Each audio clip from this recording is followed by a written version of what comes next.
नमस्कार साथियों, आज हम बात करने वाले हैं महाराष्ट्र विधानसभा चुनाव 2024 के ओपिनियन पोल की। साथियों, महाराष्ट्र में 288 विधानसभा की सीटें और किसी भी पार्टी को यहां पर सरकार बनाने के लिए 145 सीटें जो बहुमत का आंकड़ा है जीतना जरूरी हो जाता है। मान लीजिए साथियों, आज महाराष्ट्र में विधानसभा के चुनाव हो जाए तो जनता किसका साथ देगी और महाराष्ट्र में अगली सरकार किस पार्टी की बनने जा रही है। तो साथियों, इस सभी सवालों को लेकर के महाराष्ट्र की 288 विधानसभा की सीटों का ताजा एवं सटीक विश्लेषण आ चुका है। ऐसे में जनता के मन में क्या है और सरकार किसकी बनने जा रही है, तो तमाम सीटों का ओपिनियन पोल इस वीडियो के माध्यम से आप लोगों के सामने रखेंगे। तो आप बने रहे वीडियो के लास्ट तक और पहली बार चैनल पर आए हैं तो करेक्ट न्यूज यूट्यूब चैनल को सब्सक्राइब जरूर कर दे।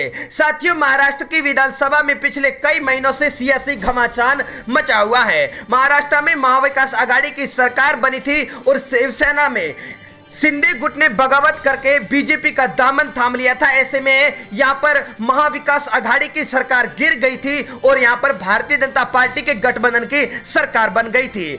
शिवसेना के बाद एनसीपी में भी दो फाड़ हो चुके, एक धड़ा, यानी अजीत पवार ने यहां पर शरद पवार की एनसीपी से बगावत करके उन्होंने भी बीजेपी का दामन थाम लिया है। ऐसे में इस बार जनता किसके साथ खड़ी नजर आ रही है, तमाम सीटों का ओपिनियन पोल आप लोगों के सामने रख रहे हैं। क्या इस बार भारतीय जनता पार्टी के गठबंधन वाली महाराष्ट्र में सरकार बनेगी या फिर महाविकास आघाड़ी के गठबंधन की यहां पर 2024 के विधानसभा के चुनाव में सरकार बनने जा रही है। तो आइए शुरुआत करते हैं महाराष्ट्र के तमाम जिलों के ओपिनियन पोल पर। तो आप बने रहे वीडियो के लास्ट तक और महाराष्ट्र में आप अगली सरकार किस पार्टी की देखना चाहते हैं आप कमेंट करके जरूर बताएं और वीडियो को ज्यादा से ज्यादा अपने दोस्तों में शेयर करें। तो महाराष्ट्र का पहला जिला हमारे सामने अहमदनगर है, जहां पर 12 विधानसभा की सीटें हैं। इस बार के चुनाव में शिंदे गुट को 5 सीटें, शिवसेना को 4 सीटें, एनसीपी के खाते में 2 और कांग्रेस पार्टी को 1 सीट मिलने वाली है। अगली बात कर लेते हैं नांदेड़ की, जहां पर 9 विधानसभा की सीटें हैं। बीजेपी गुट को 4 सीटें, उद्धव ठाकरे को 5 विधानसभा की सीटें इस बार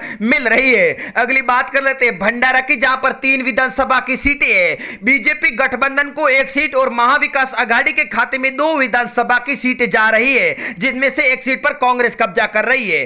कोल्हापुर की 10 विधानसभा की सीटों में से भाजपा गठबंधन को 4 सीटें मिल रही है और उद्धव ठाकरे की पार्टी को 3, एनसीपी के खाते में 2 और कांग्रेस पार्टी को 1 सीट मिल रही है। यवतमाल की 7 सीटों की बात कर ली जाए तो बीजेपी गठबंधन को 3 सीटें और महाविकास आघाड़ी के खाते में 4 विधानसभा की सीटें जा रही है, जिनमें से 1 सीट पर एनसीपी का कब्जा हो रहा है। बात अगर वाशिम की 3 विधानसभा की सीटों की कर ली जाए तो यहां पर बीजेपी गुट को 1 सीट मिल रही है और शिवसेना यानी महाविकास आघाड़ी के खाते में 2 विधानसभा की सीटें जा रही है। ठाणे की 18 विधानसभा की सीटें और इस बार के चुनाव में बीजेपी महागठबंधन को 8 सीटें मिल रही है और महाविकास आघाड़ी के खाते में 10 विधानसभा की सीटें दी जा रही है। अगली बात कर लेते हैं सोलापुर की, जहां पर 11 विधानसभा की सीटें हैं। इस बार के चुनाव में यहां पर बीजेपी गठबंधन को 5 सीटें जबकि महाविकास आघाड़ी के खाते में 6 विधानसभा की सीटें दी जा रही है, जिनमें से 1 सीट पर एनसीपी का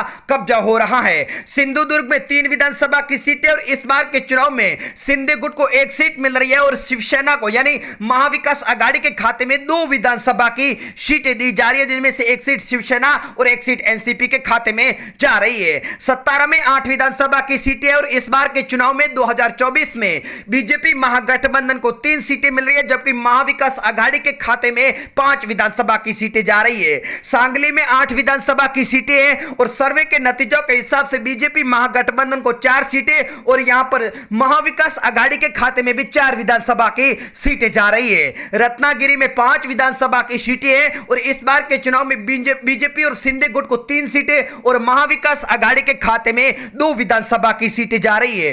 पुणे में 21 विधानसभा की सीटें हैं। बीजेपी गठबंधन को 9 सीटें मिल रही है और महाविकास आघाड़ी यानी शरद पवार और उद्धव ठाकरे को बाकी सीटें मिल रही है। रायगढ़ में 7 विधानसभा की सीटें और बीजेपी गुट को यहां पर 3 विधानसभा की सीटें मिल रही है और महाविकास आघाड़ी के खाते में 4 विधानसभा की सीटें दी जा रही है।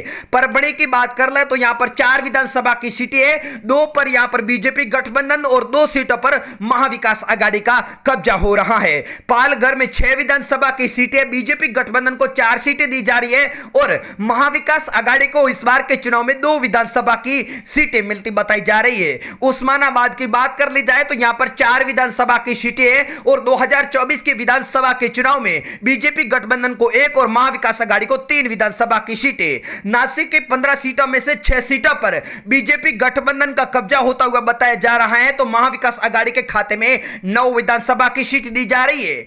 नंदुरबार में 4 विधानसभा की सीटें हैं, बीजेपी गठबंधन को 2 विधानसभा की सीटें दी जा रही है, जबकि महाविकास आघाड़ी भी 2 सीटों पर कब्जा कर रहा है। नागपुर में 12 विधानसभा की सीटें हैं, 7 सीटें इस बार महाविकास आघाड़ी को मिल रही है और 4 सीटों पर बीजेपी गठबंधन का कब्जा हो रहा है। मुंबई शहर की 10 विधानसभा की सीटों में से 6 सीटों पर भारतीय जनता पार्टी का गठबंधन कब्जा कर रहा है, तो 4 सीटें इस बार महाविकास आघाड़ी के खाते में दी जा रही है। बात कर ले अगर लातूर की 6 विधानसभा की सीटों की, तो बीजेपी गठबंधन को 3, जबकि महाविकास आघाड़ी के खाते में भी 3 विधानसभा की सीटें। तो साथियों, महाराष्ट्र की राजनीति में सबसे बड़ा भूचाल इस बार आ चुका है। महाराष्ट्र में शिवसेना और एनसीपी दोनों के ही 2 धड़े हो चुके हैं और एक धड़ा दोनों पार्टियों का बीजेपी के साथ खड़ा है।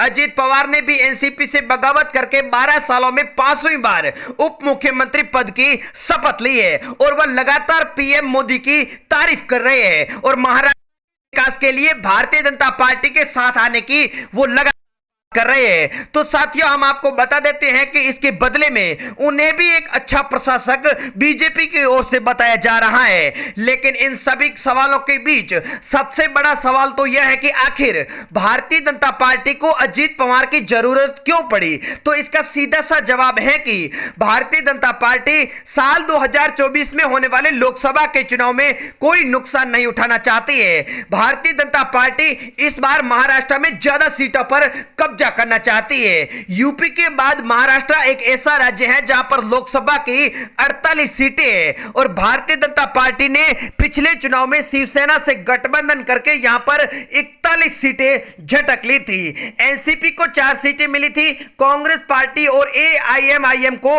1-1 लोकसभा की सीट मिली थी। साथियों, हम आपको बता देते हैं कि यहां पर एक सीट निर्दलीय उम्मीदवार यानी नवनीत राणा यहां पर विजयी हुए थे। 41 सीटों में से भाजपा को 23 सीटें मिली थी और शिवसेना के खाते में 18 सीटें गई थी। भारतीय जनता पार्टी ने 25 सीटों पर चुनाव लड़ा और 23 सीटों पर जीत हासिल हुई थी। तो वहीं अगर शिवसेना की बात करें तो शिवसेना ने 23 सीटों पर चुनाव लड़कर 18 सीटों पर कब्जा कर लिया था। लेकिन इस बार होने वाले विधानसभा और लोकसभा के चुनाव में महाराष्ट्र की जनता किसका साथ देगी, सरकार किसकी बनेगी, यह तो आने वाले चुनावी नतीजे तय करेंगे। साथियों, इसी तरह के वीडियो जानने के लिए आप बने रहे चैनल में और चैनल को सब्सक्राइब जरूर कर दें। हम मिलेंगे नए वीडियो में।